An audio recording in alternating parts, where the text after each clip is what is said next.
Assalamualaikum warahmatullahi wabarakatuh.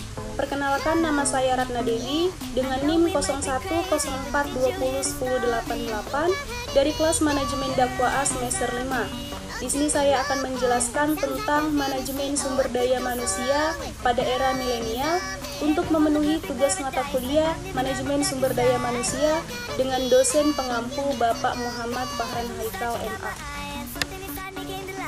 Langsung saja kepada materi pertama, yaitu pengertian sumber daya manusia. Manajemen sumber daya manusia ialah pengembangan sumber daya manusia yang berfungsi melakukan perencanaan sumber daya manusia, penerapan, perekrutan, pelatihan, pengembangan karir karyawan atau pegawai serta melakukan inisiatif terhadap pengembangan organisasional sebuah organisasi atau perusahaan. Pada dasarnya, tidak ada perusahaan yang tidak membutuhkan manajemen sumber daya manusia, atau istilah kerennya human research. Bagian human research itulah yang bertanggung jawab untuk mengurus berbagai kebutuhan perusahaan yang terkait dengan sumber daya manusia, termasuk di dalamnya ada manajemen sumber daya manusia sehingga semua kegiatan atau pekerjaan berjalan dengan lancar dan lebih efisien. Kemudian perkembangan sumber daya manusia di era milenial. Teknologi komunikasi, informasi, dan media baru yang berhasil mengubah pola komunikasi dan pencarian informasi menjadi faktor yang berkontribusi besar dalam perubahan gaya hidup masyarakat, khususnya dalam gaya berkomunikasi dan pencarian informasi. Semenjak booming internet pada awal milenium ketiga, kita bisa dengan mudah mendapatkan informasi tentang apapun. Internet juga memungkinkan orang untuk saling berkomunikasi menggunakan fasilitas surel, media sosial, dan juga layanan perpesanan. Hal ini membuat pola komunikasi jarak jauh menggunakan internet memiliki nuansa interaktif kuat.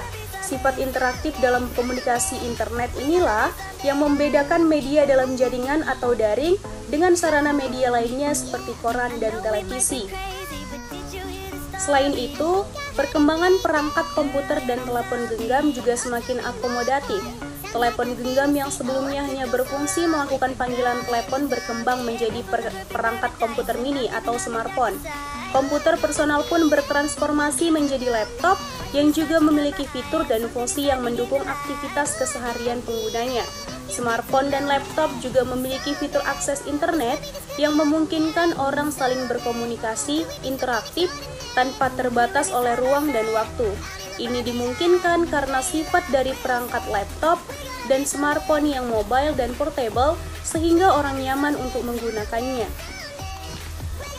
Tantangan kerja kreatif inovatif, terbukanya peluang bekerja secara virtual dalam bidang kerja yang sesuai dengan minat, dan idealisme di era digital pada akhirnya mulai mengubah perspektif terkait pemaknaan karir pekerjaan di kalangan milenial.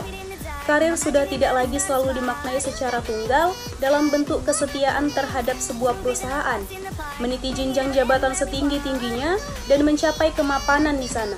Saat ini karir telah dimaknai sebagai sarana memperkuat kapasitas diri dan tidak lagi melulu berfokus pada jenjang jabatan. Semakin spesialis bidang kerja seseorang ditambah dengan semakin banyaknya pengalaman kerja atau karya yang dihasilkan akan terkesan semakin sahih di identitas profesinya dalam bidang pekerjaan tersebut. Singkatnya, karir bagi generasi milenial adalah jalan peningkatan kapasitas diri untuk menjadi ahli dalam bidang pekerjaan tertentu. Ini menjadikan generasi milenial sebagai kelompok terbesar angkatan kerja yang tidak risau dengan pola kerja nomaden atau freelance. Sepanjang gairah mereka untuk mencari pengalaman dan meningkatkan kapasitas diri dapat terpenuhi. Hal ini karena milenial bekerja tidak hanya sekedar untuk mendapatkan penghasilan, tapi juga mengejar pengembangan diri di dalam pekerjaannya. Hal-hal tersebut yang membedakan generasi milenial dengan generasi-generasi sebelumnya yang lebih cenderung berfokus pada kemapanan ekonomi dalam bekerja. Kemudian peran dan fungsi dalam mengelola SDM di era milenial. Fungsi manajemen sumber daya manusia adalah untuk pengelolaan sumber daya manusia harus memperhatikan beberapa aspek seperti aspek staffing, pelatihan dan pengembangan, motivasi dan pemeliharaan. Dalam konteks pemimpin milenial, fungsi MSDM jatuh kepada pimpinan manajemen di atasnya. Bagaimana manajemen mengarahkan dan memberikan saran kepada para pemimpin milenial menjadi penting. Hal ini dilakukan agar para pemimpin milenial tidak hilang arah dan melaksanakan tugasnya sebagai pemimpin.